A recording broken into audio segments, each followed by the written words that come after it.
അവർ ഒരു സംഘടനയിലുള്ള പ്രവർത്തകയാണ്. അവിടെയുള്ള ഹിന്ദു കലാകാരൻ ഇന്ന് രാവിലെ കൂടെ ഞാൻ മദ്രാസിയിൽ ഫോണിൽ സംസാരിക്കുമ്പോൾ എന്നോട് പറയുകയുണ്ടായി, എൻ്റെ സംഘടനയിലുള്ള പ്രവർത്തകയാണ് അവർ, നല്ല ചെറുപ്പക്കാരൻ, നല്ല എഴുത്തുകാരൻ, നല്ല പ്രസരിപ്പുള്ള, നല്ല കവിത പാരായണത്തിന് അങ്ങേയറ്റം നൈപുണ്യമുണ്ട്, അതുകൊണ്ട് അവരുടെ കവിത പോലും നിങ്ങളൊന്ന് കേൾക്കണം എന്നുവരെ എന്നോട് പറയുകയുണ്ടായി. തീർച്ചയായും ഈ ചെറുപ്രായത്തിൽ തന്നെ ജനങ്ങളുടെ ഹൃദയം കവരത്തക്ക രീതിയിലുള്ള ഭാഷ ഉപയോഗിച്ചുകൊണ്ട് അവർ എഴുതിയ കവിത കുറച്ചെല്ലാം ആ ജൂറിയുടെ കൂടെ ഞാനും ആ കവിതകളെല്ലാം വായിക്കാനിടയായി. നല്ല അർത്ഥവത്തായ വാക്കുകൾ ഉപയോഗിച്ചുകൊണ്ട് നല്ല കവിത സൃഷ്ടിച്ച് നമ്മളുടെ മുൻപിൽ നൽകിയിരിക്കുന്ന അവരെയാണ് ഇന്ന് ആദരിക്കുന്നത്. തീർച്ചയായും ഒരു നല്ല കരം സുഭാഷ് ചന്ദ്രൻ മാതിരിയുള്ള ഒരു എഴുത്തുകാരനിൽ നിന്ന് അവർ വാങ്ങുന്ന ഈ അവാർഡ് ഒരുപക്ഷെ അവരുടെ ജീവിതത്തിൽ ഒരു നല്ല അവാർഡ് തന്നെയായിരിക്കും എന്ന് ഞാൻ വിശ്വസിക്കുന്നു. അവരെയും ഇന്നത്തെ വേദിയിലേക്ക് വന്നതിന് ഞാൻ അഭിനന്ദിക്കുന്നു, സ്വാഗതം ചെയ്യുന്നു.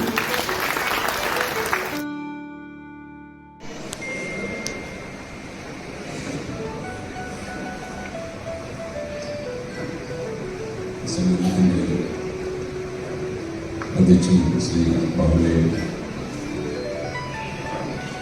എൻ്റെ ജ്യേഷ്ഠ സുഹൃത്തായിട്ടുള്ള ശ്രീ രാജഗോപാൽ, കോയമ്പത്തൂർ NSSൻ്റെ ഭാരവാഹികൾ, അതിൻ്റെ പ്രവർത്തകർ, ആര്യവിദ്യ ഫാർമസിയുടെ പ്രതിനിധിയായിട്ടുള്ള എൻ്റെ ജ്യേഷ്ഠ സുഹൃത്ത്, ഇന്ന് നമ്മൾ ആരെ ഓർമ്മിക്കുവാനും ബഹുമാനിക്കുവാനുമാണ് ഈ സന്ധ്യ ഒരുക്കിയിട്ടുള്ളത്. അദ്ദേഹത്തിൻ്റെ നാമത്തിൽ ശ്രീ വിജയകുമാർ പുലിശ്ശേരിയുടെ നാമത്തിലുള്ള പുരസ്കാരം തൻ്റെ കവിതാ സമാഹാരത്തിന് ഏറ്റുവന്ന് എത്തിച്ചേർന്നിട്ടുള്ള ശ്രീമതി സിന്ധു രാമചന്ദ്രൻ ഇന്നത്തെ ഈ പരിപാടി ഇവിടെ ആദ്യം നൃത്തം അവതരിപ്പിച്ച എൻ്റെ പ്രിയപ്പെട്ട അനുജത്തിമാർ, എല്ലാവർക്കും വിനീതമായ നമസ്കാരം. ഞാനൊരു വലിയ പ്രാസംഗികനാണെന്ന് എൻ്റെ ജ്യേഷ്ഠൻ ശ്രീ രാജഗോപാൽ ഇവിടെ പറഞ്ഞപ്പോൾ നിങ്ങളുടെ മനസ്സിലുണ്ടായേക്കാവുന്ന ഒരു വലിയ പ്രതീക്ഷ, അതിനെക്കുറിച്ച് ഞാൻ ആദരിക്കുന്നതിന് ശ്രീമതി ശാന്ത രവീന്ദ്രനെയും ക്ഷണിക്കും.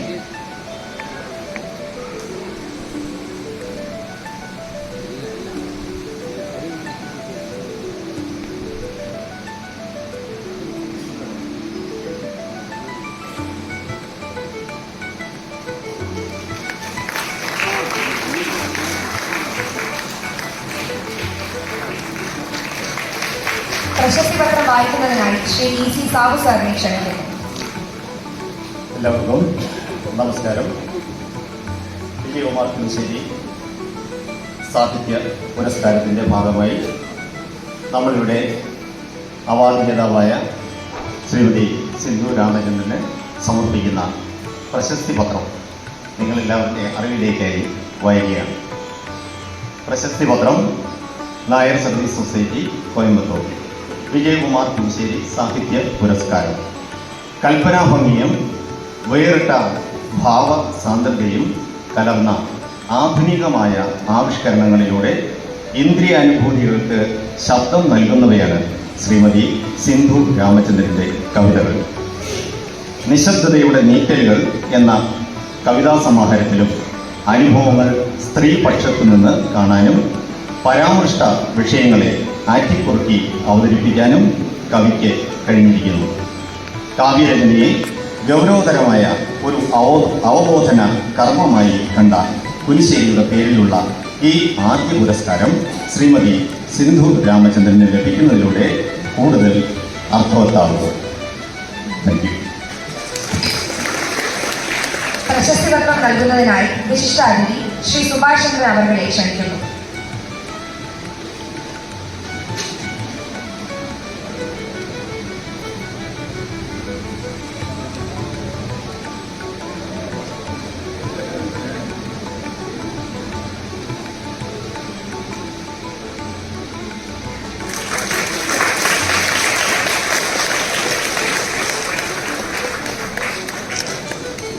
ഉപഹാര സമർപ്പണത്തിനായി ഈ പുരസ്കാരദാന പരിപാടിയുടെ കൺവീനർ ശ്രീ JN സുന്ദരൻ നായർ അവരെ ക്ഷണിക്കുന്നു.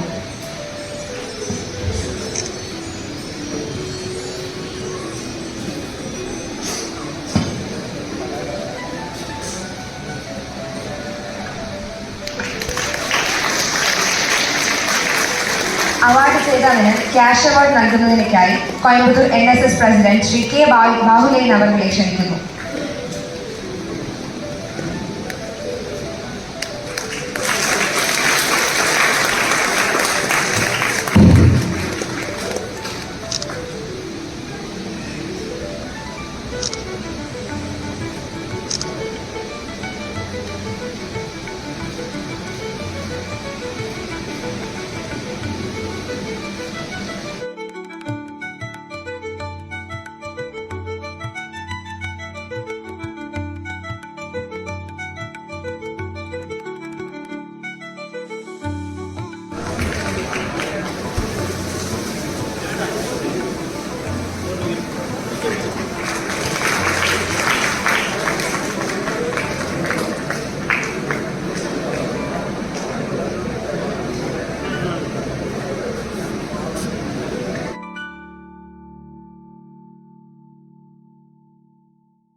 എല്ലാവർക്കും എൻ്റെ വിനീതമായ നമസ്കാരം. കോയമ്പത്തൂർ വഴി ഞാൻ കടന്നുപോയിട്ടുണ്ടെങ്കിലും ഇവിടെ ഞാൻ ആദ്യമായിട്ടാണ്. ഇന്നത്തെ ദിവസത്തിൻ്റെ പ്രത്യേകത എല്ലാവർക്കും അറിയാം. ഒരുപാട് പ്രത്യേകതകളുള്ള സമ്പന്നമായ ഒരു സായാഹ്നമാണ് ഇന്നത്തെ. ഞാൻ ഡീറ്റെയിലായിട്ട് പറയുന്നില്ല, എല്ലാവരും ഇവിടെ പറഞ്ഞതാണ്. കേരളപ്പിറവിയാണ് അദ്ദേഹത്തിൻ്റെ ജന്മദിനം. അദ്ദേഹത്തിന് ആദ്യമേ തന്നെ ശ്രീ വിജയകുമാർ കുരിശ്ശേരിക്ക് ഒരു പ്രണാമം ഞാൻ അർപ്പിക്കുകയാണ് ആദ്യമേ തന്നെ. അദ്ദേഹത്തെ പറ്റി എനിക്ക് പറയാൻ കൂടുതലായി ഞാൻ അദ്ദേഹത്തെ വായിച്ചും മറ്റുള്ളവർ പറഞ്ഞുമുള്ള അറിവാണ് എനിക്കുള്ളത്. പ്രസിദ്ധമായ ഒരു നോവലിസ്റ്റ്, കവി എന്ന നിലയിൽ അദ്ദേഹം വളരെയധികം പ്രശസ്തനാണ്. കേന്ദ്ര സാഹിത്യ അക്കാദമി മെമ്പർ കൂടിയാണ് അദ്ദേഹം. പക്ഷെ അദ്ദേഹത്തിൻ്റെ കവിതകൾ സാഹിത്യരംഗത്തും വലിയൊരു സ്ഥാനമുള്ള വിജയകുമാർ കുരിശ്ശേരി അദ്ദേഹം ഒരു സാംസ്കാരിക പ്രവർത്തകനും കേന്ദ്ര സാഹിത്യ അക്കാദമി അംഗം എന്നീ ഒട്ടനവധി മേഖലകളിൽ അദ്ദേഹം വ്യക്തിമുദ്ര പതിപ്പിച്ച വ്യക്തിയായിരുന്നു. ഒറ്റ കണ്ണോക്ക്, കൺവെട്ടത്തിരുട്ട് തുടങ്ങിയവയാണ് അദ്ദേഹത്തിന്റെ കവിതാ സമാഹാരങ്ങൾ. സമീപകാലത്ത് ഉയർന്നു വന്ന ചില ബിംബങ്ങളോടും കൽപ്പനകളോടും കൃത്യമായി മറുപടി പറഞ്ഞാണ് കുരിശ്ശേരി കവിതകൾ രചിച്ചിരുന്നത്. ഈ പുരസ്കാരം എനിക്ക് ലഭിച്ചപ്പോൾ നിരവധി പേരെന്നെ വിളിക്കുകയുണ്ടായി.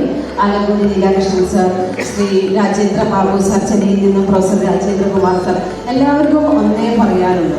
ഈ പുരസ്കാരം വളരെ അദ്ദേഹത്തിൻ്റെ പേരിൽ ഈ പുരസ്കാരം എഴുത്തിൻ്റെ മേഖലയിലെ അടയാളപ്പെടുത്തലാണ് എന്നാണ് എല്ലാവർക്കും.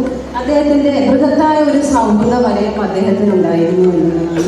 ഒത്തിരി പേരെന്നെ വിളിച്ചിരുന്നു. ആ അറിവുകൊണ്ടാണ് തികച്ചും എഴുത്തിൻ്റെ ലോകത്ത് ഇതൊരു വലിയൊരു അംഗീകാരമായിട്ടാണ് ഞാൻ കാണുന്നത്. ഇവിടെ വന്ന് ഈ അവാർഡ് സ്വീകരിക്കാൻ കഴിഞ്ഞത് ഒരുപാട് സന്തോഷമുണ്ട്. ഞാൻ കവിതകളാണ് കൂടുതൽ വായിക്കാറുള്ളത്. നോവലുകളും അങ്ങനെ കൂടുതലായിട്ടൊന്നും നോവലുകളും കഥകളൊന്നും കൂടുതലായിട്ട് ഞാൻ വായിക്കാറില്ല. എങ്കിലും ഈയിടെ മാതൃഭൂമി ശ്രീ സുഭാഷ് ചന്ദ്രൻ ജ്ഞാനസ്നാനം എന്ന ഒരു കഥ വായിക്കുകയുണ്ടായി. ഒരു പ്രത്യേക ആഖ്യാന ശൈലിയും വാക്കുകൾ കൊണ്ട് സമ്പുഷ്ടമാണ് അദ്ദേഹത്തിൻ്റെ കഥകൾ. ഈ ഒരു കഥയിൽ ഗാന്ധിജിയുടെ ചരിത്രപരമായ പ്രാധാന്യത്തെയും കഥാകാരൻ വരച്ചു കാണിക്കുന്നു. പുതിയ തലമുറയിലെ ചരിത്രത്തിലേക്ക് തിരിച്ചു നടത്തുക. ഈ കഥയിൽ എൻ്റെ ശ്രദ്ധയിൽപ്പെട്ട, എന്നെ സ്പർശിച്ച ഗാന്ധിജിയുടെ വാക്കുകൾ ഞാനിവിടെ മണ്ണടിഞ്ഞ കോടിക്കണക്കിന് ജീവജാലങ്ങളെ കാലം ഭൂഗർഭത്തിലേക്ക് വാറ്റിയെടുക്കുന്നതാണ് പെട്രോൾ എന്ന് നിങ്ങൾ വിളിക്കുന്ന ശിലാതൈലം. നീലാദം തൻ്റെ ഡയറിയിൽ കുറിച്ചിട്ട ഭരതവാക്യം ചരിത്ര പാശ്ചാത്യം നിറഞ്ഞ ദണ്ഡിയാത്രയുടെ സംയുക്തമായ ഒരു വായന അനുഭവമാണ് ജ്ഞാനസ്നാനം. ഇവിടെ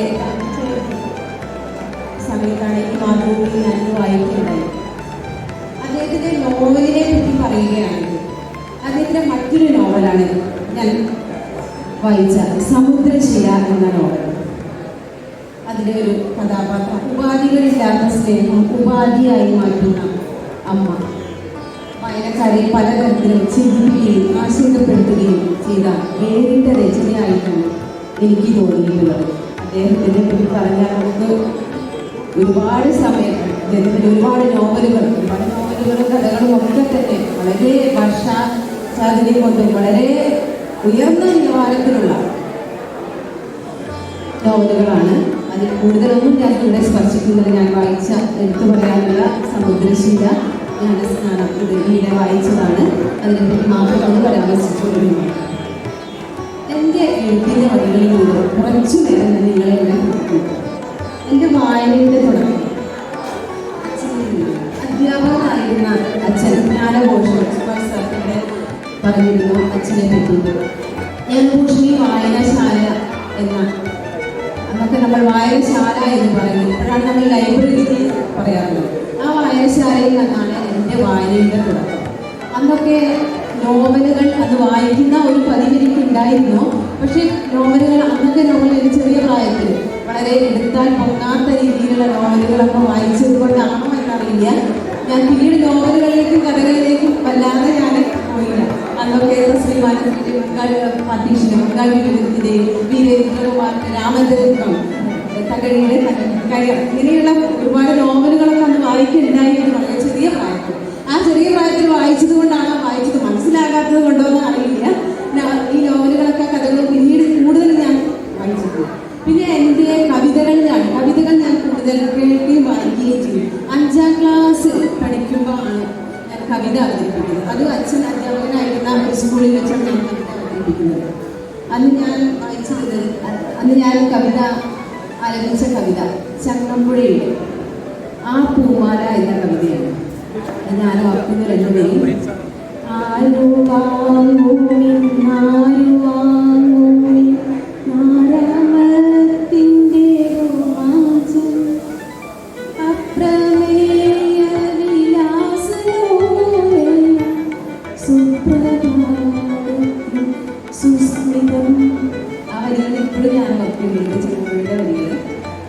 പിന്നീട് കോളേജ് തലങ്ങളിലേക്ക് എത്തിയപ്പോൾ കവിതകൾ കേൾക്കുന്ന ഒരു പതിവായിരുന്നു.